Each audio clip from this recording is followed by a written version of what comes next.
Emily, and I am a guest baker on Maison Design's blogs. So today I'm teaching you how to make the French macaroons, and so let's just get started. First ingredient is 2 egg whites from room temperature eggs. And the reason you want to do room temperature is because when you add sugar later, you want it to dissolve really easily into the meringue that we're going to make in a second. So I'm just going to crack mine into a cup because say if you get a little bit of the yolk inside, it'll completely mess up the whole process. So it's rather to ruin just 1 egg rather than ruin 2. So I just do 1 at a time cracking. So I'm going to crack this egg. Almost fell off. And just do a wiggling back and forth motion till you get all of the egg whites, as much as you can get in there.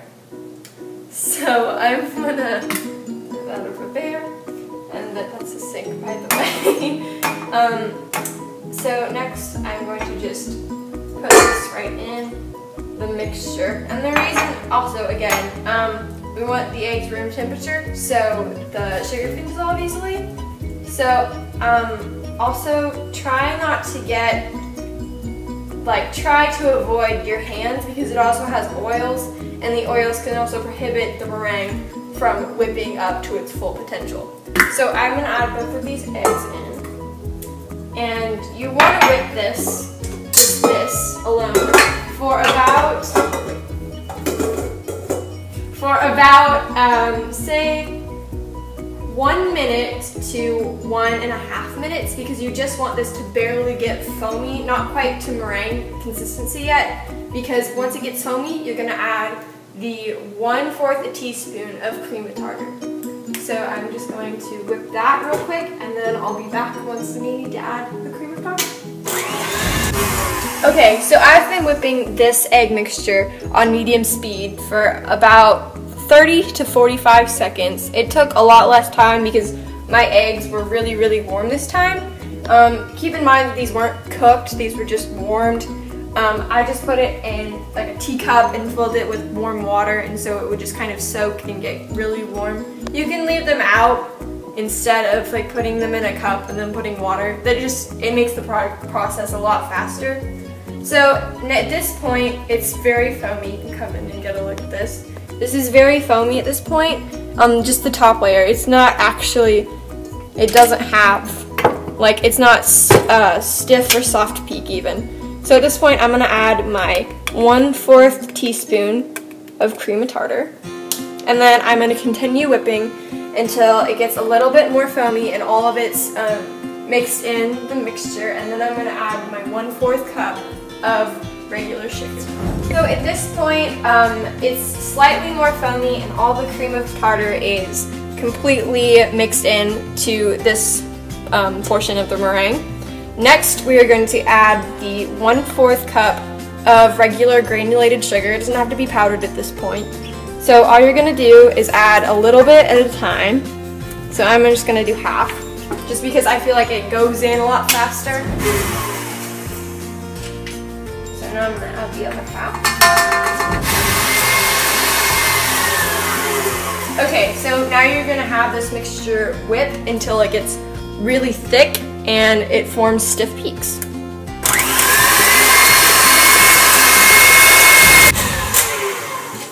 Okay, so at this point it's at a stiff peak consistency, and we are now going to And here's a good test. If you get it and it sticks up like that, that's how you know it's stiff peak. So at this point, we don't really want to whip it anymore, because if you over whip it, it'll start to deflate and get the air out that you already put in. So for this flavor, we're going to make almond, and for this particular recipe and this particular measurement, we're just going to get about a teaspoon of almond in this, and we don't want to whip it because then it'll just kind of drench the mixture and have it deflate the air. So we're just going to kind of spoon it in by hand. So I'm going to take a teaspoon of this And this is almond. So we're making almond today. And so we're just gonna mix this in. And it doesn't have to be completely in, it's just enough that it's in the mixture, because we're also gonna be stirring other stuff into this later. So now we're going to take some food coloring. You can choose whatever color you want. You don't even have to add color, but I find it makes it look really pretty and rich and tasty looking. So I'm using gel here, and it's really important to use gel rather than liquid, because the liquid will also prohibit the air from staying, and that's how like the whole shape comes and everything. So just fold that in.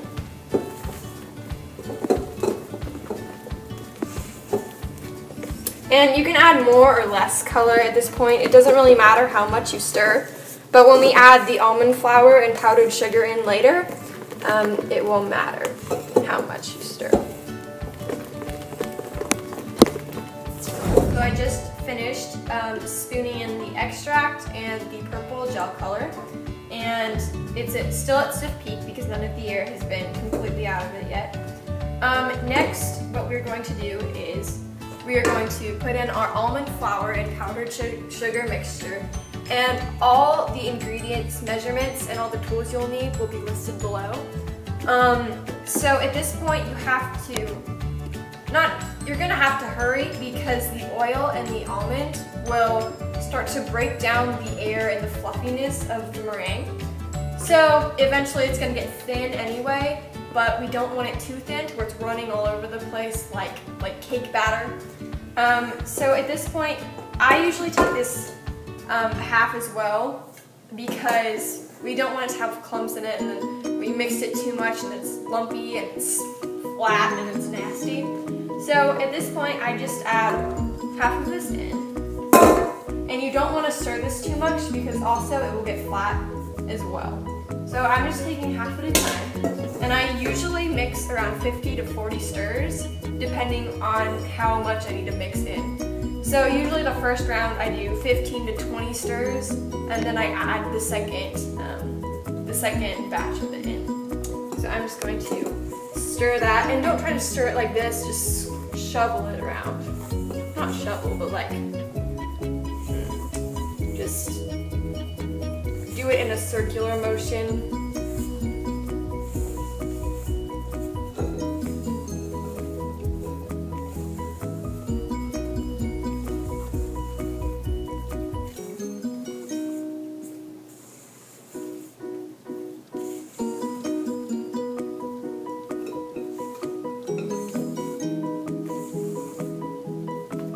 Okay, so that's about 10 stirs, and at this point, all of that is completely,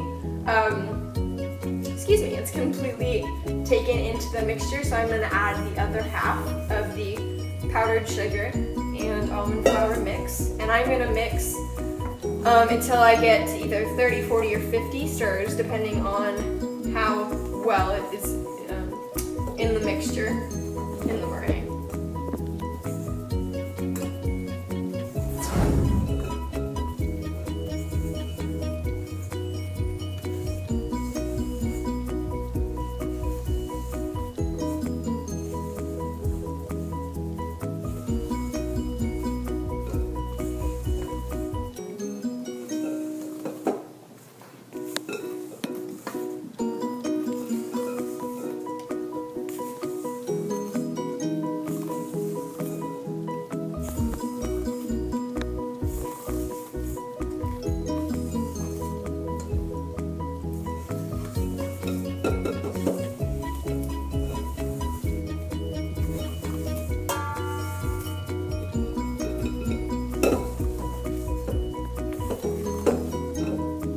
Okay, so this is the point where it's not too runny, but it's not too stiff. See, it still falls off the spoon.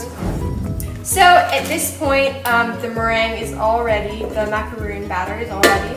So you're just gonna take a piping bag with a rounded tip. I'm using a large, Wilton tip. It's called 2A, and I'm just going to pipe the little circles on. And so just spoon the mixture into the piping piping bag. And at this point, if you're not the best with kind of scooping the batter in neatly, just take a glass and then rest the piping bag on the rim of the glass. And so the tip is facing downward, and then just kind of put it in from there so you have two hands to manage it rather than just doing it with one hand. Also, you can hold the bubble, but I don't hold the bubble that well, so I'm just going to do it like that. Okay. So, after the mixture has been in the piping bag, you just push it down and then squeeze it out to make sure there's no air bubbles in the mixture. And so for this part, you're just going to go from the side and then just pipe a little circle and then go around so there's no like tip.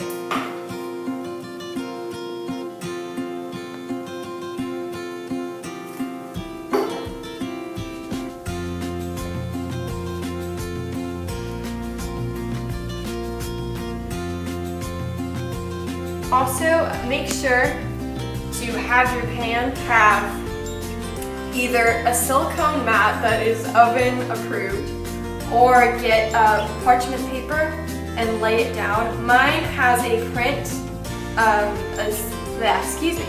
it has a little tracing circle of each macaroon size, so they're about the same size. But at this point, if it's your first time, they're probably not going to be perfect. Mine were not perfect when I did them the first time. So just make sure you have a proper lubricant. Don't put butter, just make sure you have like some type of parchment paper or silicone mat underneath. Because otherwise you won't be able to get them off. They're really pretty, you can't get them off, and it's really sad because you can't eat them because they'll crumble, because they're very delicate. So just keep on piping. So once you're done piping out all of your cookies, you're gonna have to, it's gonna be loud, you're gonna have to slam this on the table for about 5 good hard slams. Make sure you're not doing it on a breakable, or like if you're doing it on like a cutting board, or like a wooden cutting board is like the best for this situation. But if you have chippable surfaces, make sure to just do it on top of something like a cloth or a cutting board. So you're going to do 5 good slams so the air bubbles rise to the top and it won't crack later. So at this point, you can see that there's a little bit of air coming up, and so this is going to help later. Preheating the oven can be quite an interesting process, because if you say are doing this at home and you don't have a outside of home kitchen, you're obviously going to be cooking something in the oven for dinner or lunch or breakfast. So you're going to want to wait at least an hour for your oven to cool down, because if there's still excess moisture or excess heat still in the oven, it's going to mess up your macaroons and they're going to crack because of the overheating. So I usually preheat my oven at 325 degrees. You're only going to cook these for about 14 minutes, and the way you can tell is there's going to be a little, it's going to be risen, and the scientific term for that is a foot. It's not a scientific term, but that's just the term of macaroons. It's going to be a foot, and it's going to be a little teeny tiny little rise. And you can kind of tell, and they'll start to harden and get very